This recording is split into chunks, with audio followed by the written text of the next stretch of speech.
इस वीडियो के अंदर मैं एक्सप्लेन करने वाला हूँ बैटल थ्रू द हेवन की एपिसोड 66 को। और जैसे कि हमने लास्ट एपिसोड के अंदर देखा था कि जिया ने एक मोबाइल की एल्डर को मार दिया था और बची हुई दोनों एल्डर को मारने के लिए जा रहा था, पर तभी वहाँ पे आ जाती है पॉइजन सेक्ट की लीडर अब आगे, जो अपने पर्पल करके स्पीच लीगल के ऊपर खड़ी हुई होती है। और उसे देखते हैं वो तीनों एम्पायर की सेना अपने घुटनों के बल आ जाती है और उसे ग्रीट करती है। और यहाँ पे जिम एम्पायर के बॉर्डर पे खड़ी हुए लोग काफी टेंशन में आ जाते हैं। और तभी आइस एम्पायर बोलते हैं ये तो अपने इंजरीज को हील करने के लिए गई थी, ये वापस क्यों हो गई। और यहाँ पे यान वुटन और बाकी के वो दोनों मोबाइल की एल्डर भी उसके पास जाते हैं और उसे ग्रीट करती है। और तभी वो पॉइजन सेक्ट लीडर बोलती है तुम लोगों ने मुझे बहुत ही ज्यादा निराश किया है। ये सुनकर यान वुटन तुरंत बोलता है ये सब इन तीन बुड्ढों की वजह से हुआ है, जो कि इतने बड़े लल्लू थे कि एक मामूली से डाउ के लड़के को नहीं संभाल पाए, यहाँ तक कि उसने इन तीनों की सीक्रेट मेथड को भी समझ लिया। इसलिए यहाँ पे अभी जो रायता फैला हुआ है उसमें सारी की सारी गलती इन तीनों एल्डरों की है, इसलिए इन तीनों को पत्ता काट देना चाहिए। ये सुनकर वो एल्डर एकदम से भड़क जाते और बोलते ओए यान वुटन अपनी औकात के अंदर रहे। तो यान वुटन बोलता है क्यों भाई, तुम तीनों एल्डरों के पास अब वो सीक्रेट तरीके की मेथड नहीं बची है और इस वजह से अब तुम्हारी औकात नहीं है मेरे सामने कुछ भी बोलने की। और ये सुनकर एक एल्डर मारने के लिए आगे बढ़ने लगा, तभी पॉइजन सेक्ट लीडर बोलती है बहुत हुआ तुम लोगों को और तुम दोनों यहाँ से निकल लो। तो दोनों एल्डर भी ग्रीट करते और वहाँ से चले जाते हैं। और फिर पॉइजन सेक्ट लीडर बोलती है मैं किन मेडुसा को संभालूंगी और तुम उस लल्लू डाउन लड़की को संभालना। और फिर उसकी नजर पड़ जाती है जियान के ऊपर, जिसे देखती कर एकदम से शॉक हो जाती है वो और अपने मन में बोलती है ये वही पर्सन है जिसे वो लोग सोल वाले ढूंढ रहे हैं। और यहाँ पे यान वुटन इस तरीके से स्टॉप होते हुए देखता तो पूछता क्या हुआ, पर वो इस बात पे कुछ भी नहीं बोलती और बोलती है कि मैं इसको तुम्हारे ऊपर छोड़ती हूँ। तो सुन के यान वुटन हंसने लगता और बोलता कि आप बिल्कुल भी चिंता मत करो, मैं इसको इस तरीके की मौत दूंगा इसने कभी सोची भी नहीं होगी। और यहाँ पे जियान किन मेडुसा के पास आ जाता, तभी किन मेडुसा उसे बताती है कि ये पॉइजन सेक्ट की लीडर, इसलिए इससे थोड़ा केयरफुल रहना। तभी जियान बोलते क्या तुम इसे संभाल सकती हो। तो किन मेडुसा नाम से हिलाती हुई बोलती है बहुत ही डिफिकल्ट है क्योंकि इसका पॉइजन बहुत ही ज्यादा अजीब है और यहाँ तक कि मैं इसे एक लिमिटेड टाइम तक ही रोक सकती हूँ और अगर हम लोग इसको मारने की कोशिश करें तो उसमें हम दोनों काफी ज्यादा बुरी तरीके से इंजर्ड हो जाएंगे। तो ये सुन के जियान बोलता तो फिर हमारे लिए यही अच्छा होगा कि तुम इसे रोक कर रखो। और वैसे भी मैंने मूव वैली के एल्डर को हरा दिया, इस वजह से अब वो बीच में नहीं आएंगे, अब बचा वो यान वुटन उसे मैं संभाल लूंगा। ये सुन के किन मेडुसा भी हमें सारे ला देती है और यहाँ पे यान वुटन काफी ज्यादा खुश हो रहा होता है। तभी पॉइजन सेक्ट लीडर बोलती है एक बात याद रखना कि ये मुझे लड़का जिंदा चाहिए। तो इसे यान वुटन बोलता है अगर आप इस लड़के को जिंदा चाहते तो फिर ठीक है मैं ऐसा ही करूंगा। और इस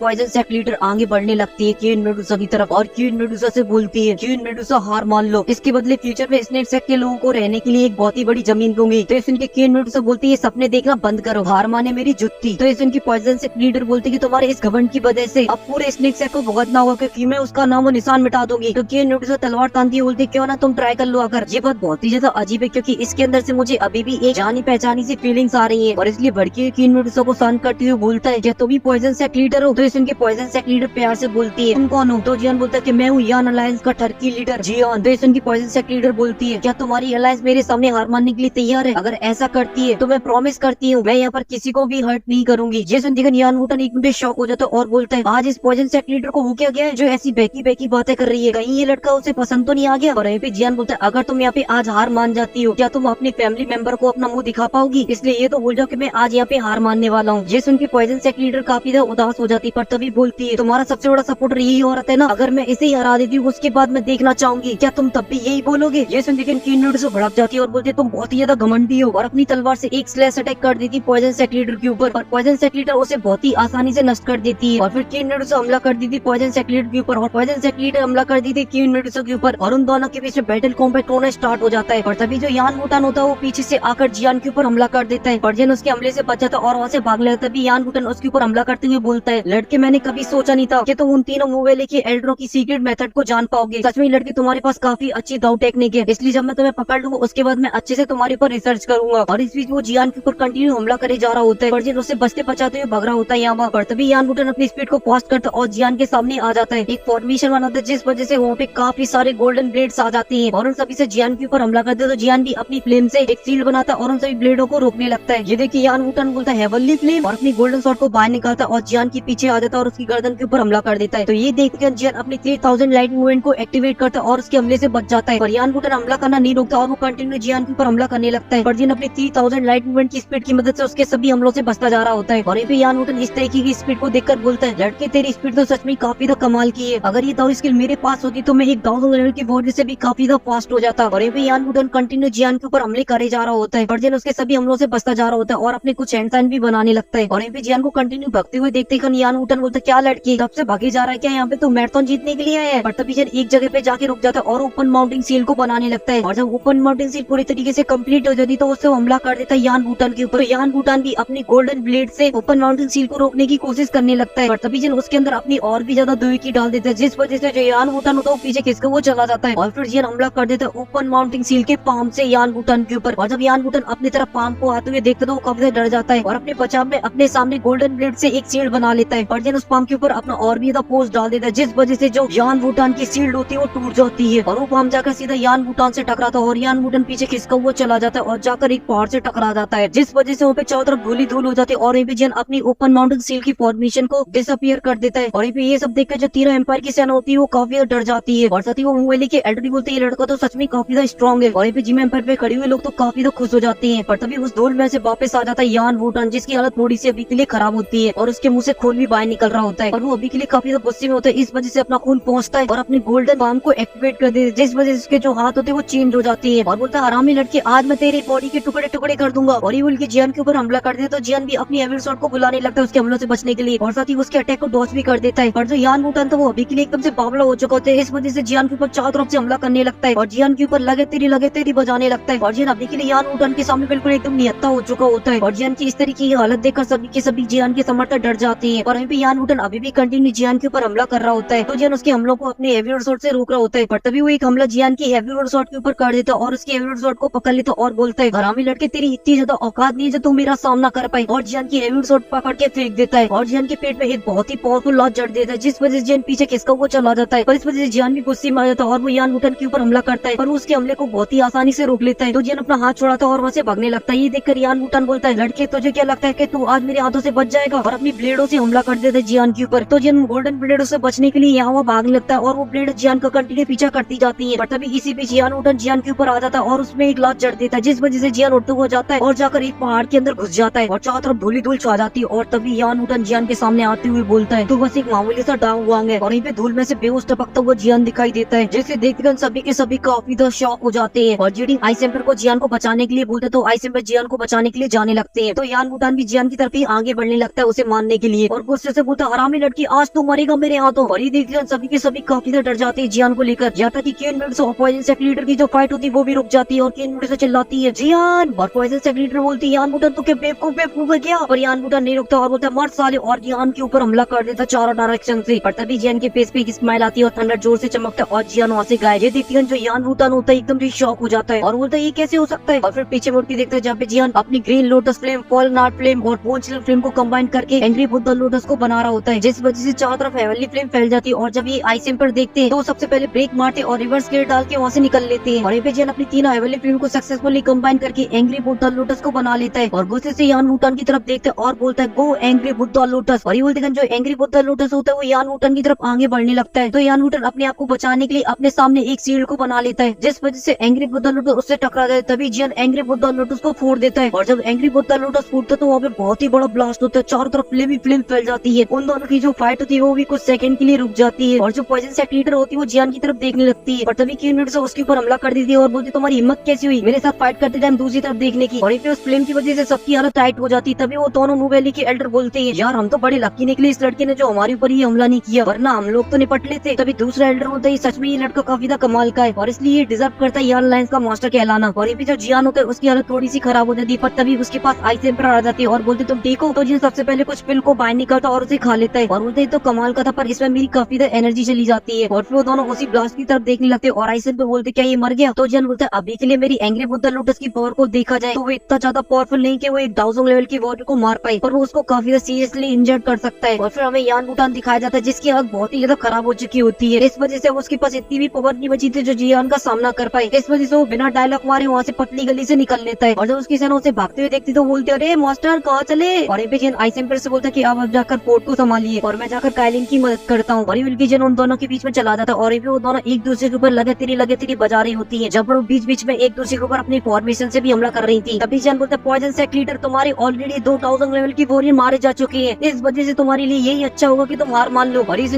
पॉइजन सेक्ट लीडर जियान की तरफ देखने लगती है और इसी चीज का फायदा उठाती है केन मिनट और एक पाम अटैक कर देती है पॉइजन सेक्ट लीडर के पेट में। इस वजह से वो पीछे खिसकी हुई चली जाती है और उसका जो मास्क होता है वो भी हट जाता है और उसके मुंह से निकलता है पॉइजन। तो केन मिनट उसे अपने हाथ से रोकती पर वो पॉइजन जाकर केन मिनट के हाथ में घुस जाता है और पॉइजन सेक्ट लीडर पीछे खिसकी हुई चली जाती है, पर तभी उसे महसूस होता है उसका जो मास्क है वो हट चुका है। इस वजह से वो अपने फेस को कवर करने लगती है, पर अब कवर करने के लिए काफी ज्यादा लेट हो चुकी थी वो, क्योंकि जियान पहचान चुका था और वो चिल्लाता लिटिल फेरी डॉक्टर। ये सिंधिकल लिटिल फेरी डॉक्टर डॉक्टर बोलती है तुम मुझे कोई और समझ रही हो। तो जियान बोलता है ऐसा हो ही नहीं सकता जो मैं तुम्हें ना पहचान पाऊँ, और उसके पास जाने लगता है। पर तभी केन विंडसर जियान का हाथ पकड़ लेती है और उसे मना करती है उधर जाने से। और फिर जो पीछे बैकग्राउंड म्यूजिक बजता है आय हाय हाय, और यहीं पे केन विंडसर की रोकने की वजह से जो जियान होता है वो रुक जाता है और फिर गुस्से से लिटिल फीट डॉक्टर से बोलता है क्यों तुमने ये वॉर स्टार्ट किया। ये सुन के जो प्यारी लिटिल फीट डॉक्टर होती है वो एकदम मासूम तरीके से बोलती है जिस लिटिल फीट डॉक्टर को तुम जानते थे वो मारी जा चुकी है ऑलरेडी, अब मैं पॉइजन सेक्ट मास्टर हूँ और पॉइजन गर्ल हूँ। ये सुनते गंजन काफी शॉक हो जाता है पर वो अपने गुस्से को शांत करता है और लिटिल फीट डॉक्टर को देखता है और फिर प्यार से बोलता है क्या ये सब पॉइजन बॉडी की वजह से है। ये सुनते गंजन लिटिल फीट डॉक्टर एकदम से शॉक हो जाती है और बोलती है मेरा पैदा ही होना एक मुसीबत थी और जो मेरी लाइफ है वो भी एक डिजास्टर है क्योंकि इस पॉइजन बॉडी का कोई भी इलाज नहीं है। ये सुनते गंजन एकदम से गुस्से में आ जाता है और बोलता है ये पॉइजन बॉडी की वजह से नहीं है, तुम खुद हो जो अपनी लाइफ को बर्बाद कर रही हो। और जब लिटिल फीट डॉक्टर इस तरीके से चिल्लाते हुए देखते हो थोड़ी सी डर जाती है और बोलती है अब मुझे कोई भी टच करने की कोशिश करेगा तो वो बहुत ही बुरी तरीके से मारा जाएगा क्योंकि तुम समझ नहीं सकते कि मैंने इन कुछ सालों के अंदर क्या क्या सहा है। और अपने पॉइजन को चारों तरफ फैलाने लगती है और बताती है तुमसे अलग होने के बाद मैंने बहुत कुछ ट्राई किया जिससे मैं इस पॉइजन बॉडी को कंट्रोल कर पाऊँ, पर मुझे धीरे धीरे पता चल चुका है इसका कोई भी फायदा नहीं है, ये सब चीजें बेकार है क्योंकि जो भी मुझे प्रोटेक्ट करने की कोशिश करता है, जो भी मुझसे प्यार करने की कोशिश करता है, मैं उसे आखिर में खोई देती हूँ क्योंकि मैं एक डिजास्टर से ज्यादा कुछ भी नहीं हूँ। इस वजह से जो मेरे आसपास के लोग होते हैं मैं उनके लिए हमेशा एक डिजास्टर बनकर ही आती हूँ। और इस वजह से लिटिल फीट डॉक्टर अपने पॉइजन को चारों तरफ फैलाने लगती है और अपने आसपास एक शील्ड बनाने की कोशिश करती है। ये सब देख के जियान बोलता है ऐसा मत करो, अगर ऐसा करोगी तो हमारी पॉइजन बॉडी की वजह से यहाँ पे सभी लोग मारे जाएंगे। और जोर जोर से लिटिल फीट डॉक्टर को पुकारने लगता है। वहीं पे लिटिल फीट डॉक्टर अपने सर को पकड़ लेती है और बोलती है मैं असलियत में बस एक डिजास्टर हूँ, इसलिए मैं कुछ भी करने की कोशिश करूँ वो दुनिया के लिए बस एक डिजास्टर ही लाएगा। और उनकी लिटिल फीट डॉक्टर अपने चारों तरफ पॉइजन को फैलाने लगती है और जब जियान उसको देखता तो बोलता है ये क्या चीज है, तो केन उसे बताती है पॉइजन है जो की काफी फास्ट तरीके से बढ़ रहा है इसलिए यहाँ से चलना चाहिए। तो जियान बोलता नहीं अब मैं इसे छोड़ के नहीं जाऊंगा। और जियान लिटिल फीट डॉक्टर की तरफ आगे बढ़ने तो केन उसे रोकने की कोशिश करती है पर जियान नहीं रुकता है और अपनी फ्लेम को बाहर निकालता है और उस पॉइजन के बैरल को तोड़ लेता है जिसे वो बहुत ही आसानी से तोड़ देता है और उसके अंदर घुस जाता है जहाँ पर उसे लिटिल फीट डॉक्टर दिखाई देती है जो कि काफी ज्यादा डरी हुई सहमी हुई बैठी हुई होती है। ये देखते जियान उसके पास चला जाता है और अपना हाथ बढ़ाते हुए बोलता है कि मुझे इस बात से कोई भी फर्क नहीं पड़ता कि तुम कौन सी स्टेज पर हो, बस मैं इतना जानता कि तुम मेरी पहले भी दोस्त थी और आज भी तुम मेरी दोस्त हो और हमेशा तुम मेरी दोस्त रहोगी। ये सुनते लिटिल फीट डॉक्टर अपना सर उठाकर जियान को देखती है और बोलती है मैं तुमको कोई भी नुकसान नहीं पहुंचा सकती हूँ। ये सुनते जियान समझ जाता है कि आज भी उसका उसके ऊपर हक है, इसलिए जियान बिना पूछे उसके हाथ को पकड़ लेता है और उसे खड़ा कर लेता है। और जब लिटिल फीट डॉक्टर जियान को अपना हाथ पकड़ती हुई देखती है तो जियान के हाथ को खींचने लगती है और बोलती है जियान मेरे हाथ को छोड़ दो, मैं नहीं चाहती कि मेरी वजह से तुम्हें कुछ भी हो। और जियान लिटिल फीट डॉक्टर का हाथ नहीं छोड़ता। तभी लिटिल फीट डॉक्टर देखती है उसका जो पॉइजन वो जियान की बॉडी की तरफ जाने लगा है और कुछ ही देर में उसका पॉइजन चारों तरफ फैल चुका है जियान की बॉडी के ऊपर। और ये देखकर जो लिटिल फीट डॉक्टर होती है वो काफी ज्यादा डर जाती है। जियान एकदम से चिल मोड में खड़ा हुआ होता है पर जो लिटिल फीट डॉक्टर होती है वो काफी ज्यादा उदास हो जाती है और बोलती है तो अब सब कुछ खत्म हो गया। पर तभी वो जियान की आंखों में देखती है जहाँ पर जियान अभी भी एकदम से टकाटक खड़ा हुआ है, उसे कुछ भी नहीं हो रहा है उसके पॉइजन से। और फिर जियान बोलता है कि मैंने तुमसे पहले ही बोला था कि मैं इस पॉइजन बॉडी का इलाज कर सकता हूँ, इसलिए तो मैं निराश होने की कोई भी जरूरत नहीं है। और ये की जियान अपनी ग्लेस फ्लेम को बाहर निकाल लेता है जिस वजह से जियान की बॉडी का जो पॉइजन होता है वो जल के राख हो जाता है। और फिर जियान अपनी हेवनली फ्लेम को चारों तरफ फैला देता है जिस वजह से जो पॉइजन का क्लस्टर बना था वो पूरी तरीके से जल के राख हो जाता है। और देखते देखते वो पूरा पॉइजन वहाँ से नष्ट हो जाता है। ये देखे केन मिर्जा काफी ज्यादा खुश हो जाती है और ये देखे जो केन मिर्जा जियान को लेकर टेंशन में थी वो एकदम से शांत हो जाती है। और जिम एम्पायर के बॉर्डर पे खड़े हुए लोग भी थोड़े से खुश हो जाते हैं। और यहाँ पे जियान लिटिल फीट डॉक्टर से बोलते कि अब तुम्हें और भी ज्यादा पॉइजन कंज्यूम करने की जरूरत नहीं है। और ये सब देखे लिटिल फीट डॉक्टर बोलती है भले तुमने अभी के लिए मेरे पॉइजन को ब्लॉक कर दिया है और ये कोई कंप्लीट सॉल्यूशन नहीं है और मैंने भी पहले भी काफी सारी चीजें ट्राई की है और उससे मुझे कोई भी फायदा नहीं हुआ है। तो जियान बोलते ये पॉइजन बचपन से बॉडी के अंदर आता है, इस वजह से इसे बाहर निकालना इतना ज्यादा आसान भी नहीं है, पर मैं तुम्हारी हेल्प कर सकता हूँ इसे पूरी तरीके से कंट्रोल करने में। ये सुनती है लिटिल फीट डॉक्टर एकदम से शॉक हो जाती है पर तभी वहाँ पे खड़ी हुई केन मिर्जा की हालत थोड़ी सी खराब हो लगती है। देखती है जियान उसके पास जाता है और बोलता है क्या हुआ काइलिन। ये सुनती है केन मिर्जा एक मासूम सा चेहरा बनाती है पर तभी वहाँ पे लिटिल फीट डॉक्टर आ जाती है और बोलती है ये सब मेरी पॉइजन बॉडी का पॉइजन की वजह से है। तो ये सुन के केन मिर्जा बोलते हैं ये तो मामूली सा पॉइजन है, क्या ही उखाड़ लेगा मेरा, क्योंकि जब तक ये पॉइजन मेरे ऊपर असर करेगा तब तक मैं तुम्हें मार चुकी होंगी। और ये बोल के अपनी तलवार को बाहर निकाल लेती है। तो जियान केन मिर्जा का हाथ पकड़ लेता है और लिटिल फीट डॉक्टर से इशारा करता है। तो लिटिल फीट डॉक्टर अपने पॉइजन को केन मिर्जा की बॉडी से बाहर निकाल लेती है और लिटिल फीट डॉक्टर जियान से बोलती है क्या तुम सच में मेरी मदद कर सकते हो मेरी पॉइजन बॉडी को कंट्रोल करने में। तो जियान बोलता है कि तुम मुझ पे विश्वास करो, मैं ऐसा कर सकता हूँ। और ये सुन के लिटिल फीट डॉक्टर थोड़ी देर सोचती और फिर सभी लोगों के पास जाती है और बोलती है तीनों एम्पायर की सेना पीछे हटो जिम एम्पायर से। और फिर वहाँ से जाने से पहले बोलती है मैं आशा करती हूँ कि तुम मेरी सच में ही हेल्प करोगे मेरे पॉइजन को कंट्रोल करने में। और ये बोल के वहाँ से चली जाती है और जियान एक स्माइल के साथ उसे देखता है और इसी के साथ ये एपिसोड यहीं पे खत्म हो जाता है। इसलिए फटाफट से इस वीडियो को लाइक कर दीजिए, चैनल को भी सब्सक्राइब कर दीजिए। मैं मिलूंगा आपसे नेक्स्ट वीडियो में, तब तक के लिए आप सभी को बहुत सारा प्यार।